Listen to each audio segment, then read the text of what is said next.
નમસ્કાર વિદ્યાર્થી મિત્રો, તમારું હાર્દિક સ્વાગત છે એજ્યુકેશન ઇન ગુજરાતી ચેનલ પર।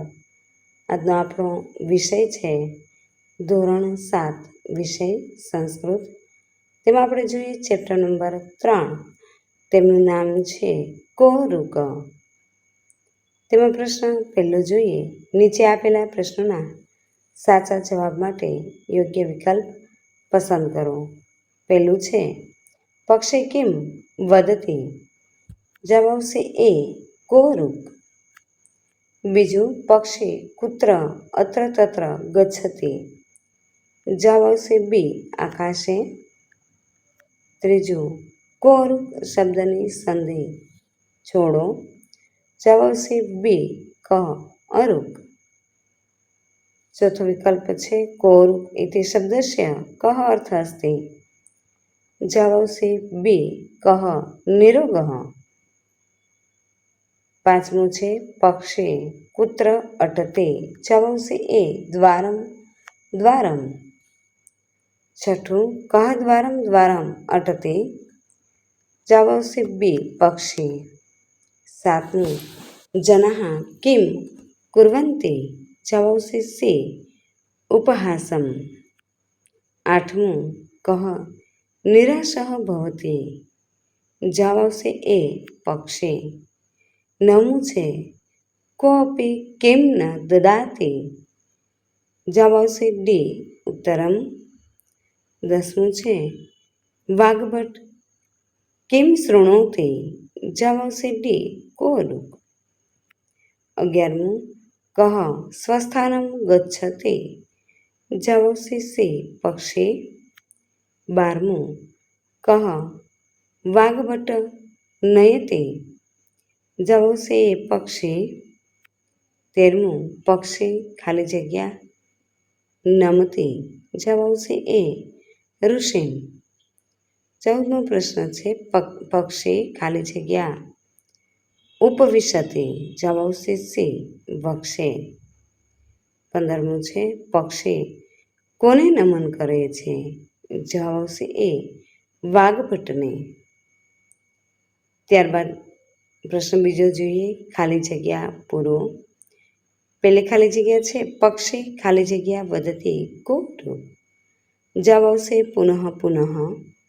બીજું, પક્ષી આકાશે ખાલી જગ્યા ગચ્છતિ? જવાબ આવશે અત્ર તત્ર।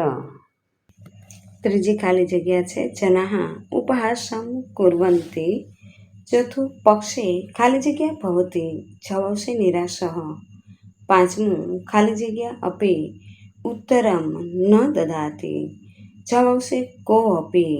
છઠ્ઠું, વૃક્ષસ્ય ખાલી જગ્યા વૈધર્ષી અસ્તિ? ખાલી જગ્યામાં જવાબ આવશે અધઃ। સાતમું છે વાગ્ભટઃ ખાલી જગ્યા અસ્તિ? જવાબ આવશે વૈધર્ષી। અને આઠમું છે ખાલી જગ્યા પક્ષી ઋષિ સમીપમ આગચ્છતિ? જવાબ આવશે સંતુષ્ટ। ત્યારબાદ આપણે જોઈએ નીચે આપેલા વિધાનો ખરા છે કે ખોટા, તે નિશાની કરી જણાવો। પેલું છે પક્ષી વને અત્ર તત્ર ગચ્છતિ? આ વિધાન ખોટું છે। બીજું, પક્ષી ગૃહે ગૃહે અટતે? આ વિધાન પણ ખોટું છે। ત્રીજું, પક્ષી એકમ એવમ પ્રશ્નમ પૃચ્યતે? આ વિધાન સાચું છે। ચોથું, બાલાઃ ઉપહાસં કુર્વન્તિ? આ વિધાન ખોટું છે। પાંચમું, પક્ષીઃ આનંદમ અનુભવતિ? આ વિધાન ખોટું છે। છઠ્ઠું, પક્ષી વને વૃક્ષસ્ય અધઃ ઉપવિશતિ? આ વિધાન ખોટું છે। સાતમું, વૃક્ષસ્ય ઉપરી વૈધર્ષી અસ્તિ? આ વિધાન ખોટું છે। આઠમું, પક્ષી રાજર્ષિ નમતિ? આ વિધાન ખોટું છે। અને નવમું, પક્ષી ઉસ્થાનમ ગચ્છતિ અન્ય સ્થાનમ ગચ્છતિ? આ વિધાન ખોટું છે। ત્યારબાદ જોઈએ પ્રશ્ન નંબર 4, સાચા શબ્દ પર રાઇટની નિશાની કરો। પહેલું, અત્ર તત્ર એટલે અહીં તહીં। બીજું, સહ એટલે તે। ત્રીજું, ઉપહાસમ એટલે મજાક। ચોથું, પુનઃ પુનઃ એટલે વારંવાર. પાંચમું અટતે એટલે ભટકે છે. છઠ્ઠું અધઃ એટલે નીચે. સાતમું શૃણોતિ એટલે સાંભળે છે. આઠમું અંતરમ અનંતરમ એટલે પછી. નવમું ઋત ભૂકઃ એટલે ઋતુ અનુસાર ભોજન કરનાર. ત્યારબાદ પ્રશ્ન નંબર 5મો છે કે નીચે આપેલા પ્રશ્નોના ગુજરાતીમાં ઉત્તર આપો. પહેલું છે પક્ષી આકાશમાં ક્યાં જાય છે? જવાબ છે પક્ષી આકાશમાં અહીં તહીં જાય છે. બીજું, પક્ષી વારંવાર શું બોલે છે? પક્ષી વારંવાર કોણ નિરોગી એવું બોલે છે. ત્રીજું, કોણ નિરોગી છે એવું કોણ બોલે છે? કોણ નિરોગી છે એવું પક્ષી બોલે છે. ચોથું, પક્ષી કેમ નિરાશ થાય છે? જવાબ છે કોઈ પણ ઉત્તર આપતું નથી માટે પક્ષી નિરાશ થાય છે. પાંચમું, પક્ષી કયો પ્રશ્ન વારંવાર પૂછે છે? પક્ષી કોણ નિરોગી એવો પ્રશ્ન વારંવાર પૂછે છે. છઠ્ઠું, પક્ષીનો પ્રશ્ન સાંભળીને લોકો શું કરે છે? પક્ષીનો પ્રશ્ન સાંભળીને લોકો મજાક કરે છે. સાતમું, વાઘભટ્ટ શું સાંભળે છે? વાઘભટ્ટ કોણ નિરોગી એવું સાંભળે છે. આઠમું છે વાઘભટ્ટ શું કરે છે? વાઘભટ્ટ વૃક્ષ નીચે બેઠા છે. નવમું, પક્ષી ફરીથી શું બોલે છે? પક્ષી ફરીથી બોલે છે કોણ નિરોગી છે. 10મું, પક્ષી વનમાં જઈ શું કરે છે? પક્ષી વનમાં જઈ વૃક્ષ પર બેસે છે. પ્રશ્ન 11મો છે વૃક્ષની નીચે કોણ છે? વૃક્ષની નીચે વૈધર્ષી વાઘભટ્ટ છે. 12મું, ઋતુચક્ર એટલે શું? ઋતુચક્ર એટલે ઋતુ અનુસાર ભોજન કરનાર. 13મું, હિતભૂખ એટલે શું? હિતભૂખ એટલે હિતકારી ભોજન કરનાર. 14મું, ખાવા પીવામાં બેદરકારી રહેવાથી શું થાય છે? ખાવા પીવામાં બેદરકાર રહેવાથી બીમાર પડાય છે. 15મું, કોણ સંતોષ પામે છે? પક્ષી સંતોષ પામે છે. 16મું, ઋષિને નમન કરી પક્ષી શું કરે છે? ઋષિને નમન કરી પક્ષી પોતાના સ્થાને જાય છે. 17મો પ્રશ્ન છે ઋષિ શું કહે છે? ઋષિ કહે છે કે હિતકારી ભોજન કરનાર, યોગ્ય પ્રમાણમાં ભોજન કરનાર અને ઋતુ અનુસાર ભોજન કરનાર નિરોગી રહે છે. છઠ્ઠો પ્રશ્ન છે નીચે આપેલા પ્રશ્નોના સંસ્કૃતમાં ઉત્તર આપો. પહેલું છે પક્ષી વને કુત્ર ઉપવિશતે? ઉત્તરમ પક્ષી વને વૃક્ષે ઉપવિશતિ. બીજું, વૃક્ષસ્ય અધઃ કः અસ્તિ? વૃક્ષસ્ય અધઃ વૈધર્ષી વાઘભટ્ટ અસ્તિ. ત્રીજું, સંતુષ્ટ પક્ષી કુત્ર આગચ્છતિ? ઉત્તરમ સંતુષ્ટ પક્ષી ઋષિ સમીપમ આગચ્છતિ. ચોથું, કः ઋષિ નમતિ? પક્ષી ઋષિ નમતિ. પાંચમું, પક્ષી કિમ વદતિ? ઉત્તરમ પક્ષી કૌરુક ઇતિ વદતિ. છઠ્ઠું, જનાઃ કિમ કુર્વન્તિ? જનાઃ ઉપહાસં કુર્વન્તિ. સાતમું, વૈધર્ષી કः અસ્તિ? ઉત્તરમ વૈધર્ષી વાઘભટ્ટ અસ્તિ. અને આઠમું છે ઋષિ કિમ વદતિ? ઋષિ વદતિ યઃ હિતભુક્ મિતભુક્ ઋતભુક્ અસ્તિ સઃ અરુક ભવતિ.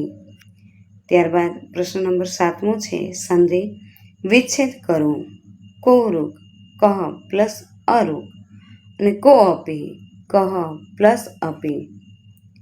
ત્યારબાદ પ્રશ્ન 8મો છે ઉદાહરણ મુજબ વાક્ય બનાવો. ઉદાહરણમાં પક્ષી દ્વારમ દ્વારમ અટતે. બીજું, ભિક્ષુક ગૃહમ ગૃહમ ગચ્છતિ. ઉત્તરમ ભિક્ષુક ગૃહમ ગૃહમ ગચ્છતિ. બીજું, શૃગાલ વનમ વનમ ભ્રમતે. ઉત્તરમ શૃગાલ વનમ વનમ ભ્રમતે. ત્રીજું, નૃપ નગરમ નગરમ ગચ્છતિ. ઉત્તરમ નૃપ નગરમ નગરમ ગચ્છતિ. ચોથું, સાધુ તીર્થ તીર્થ પશ્યતિ. ઉત્તરમ સાધુઃ તીર્થ તીર્થ પશ્યતિ. 9મો પ્રશ્ન છે, કૌંસમાં આપેલા શબ્દોના યોગ્ય સ્વરૂપ વડે ખાલી જગ્યા પૂરો.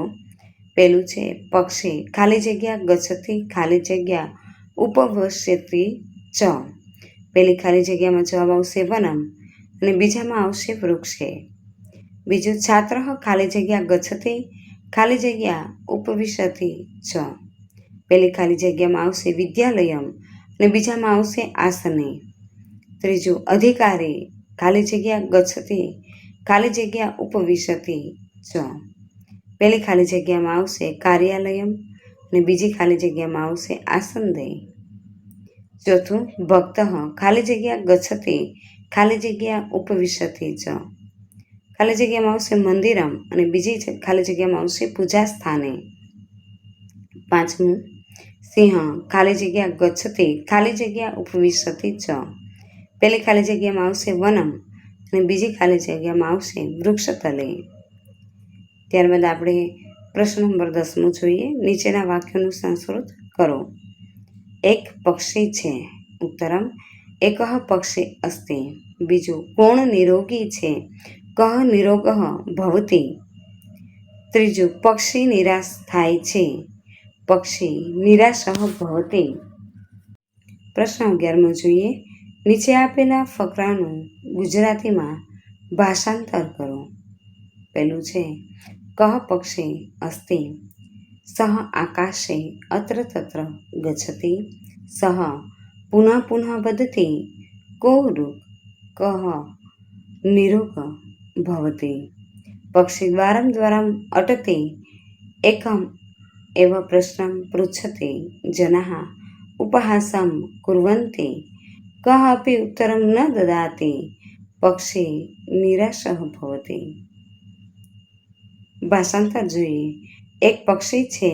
તે આકાશમાં અહીં ત્યાં જાય છે. તે વારંવાર બોલે છે. કોણ નિરોગી છે?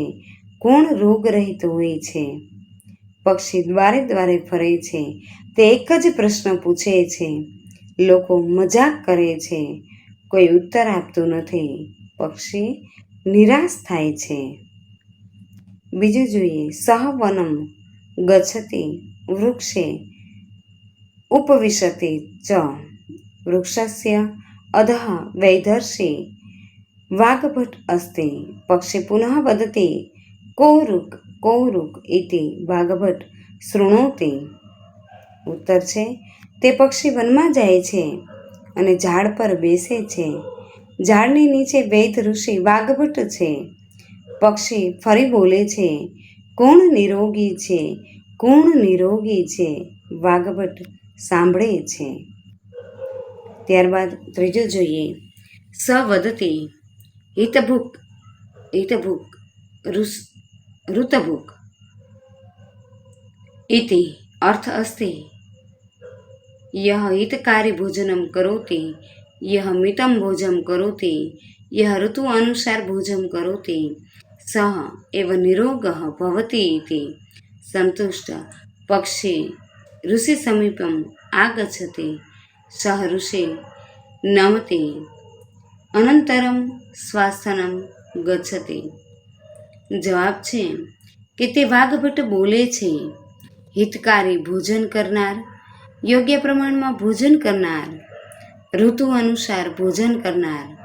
એનો અર્થ છે કે જે હિતકારી ભોજન કરે છે, જે યોગ્ય પ્રમાણમાં ભોજન કરે છે, જે ઋતુ અનુસાર ભોજન કરે છે, તે જ નિરોગી રહે છે. સંતોષ પામેલું પક્ષી ઋષિની પાસે આવે છે. તે ઋષિને નમે છે. પછી તે પોતાને સ્થાને જાય છે. 12મો પ્રશ્ન છે. પાઠમાંથી ક્રિયા આધારિત શબ્દ શોધી નીચેની ખાલી જગ્યામાં લખો. ઉદાહરણ તરીકે ગચ્છતિ, ભવતિ, કુર્વन्ति, શૃણોતિ, અસ્તિ, અટતિ, દદાતિ, કરોતિ, વદતિ, પૃચ્છતિ, ઉપવિશતિ, આગચ્છતિ, નમતિ. 13મો પ્રશ્ન છે. નીચેના શબ્દનું મોટેથી ઉચ્ચારણ કરો અને લખો. સ્વમૂલ્યાંકન. કૌરુ, વૈધર્ષી, શૃણોતિ, હિતભુક, ઋતભુક અંતરમ અને સ્વસ્થાનમ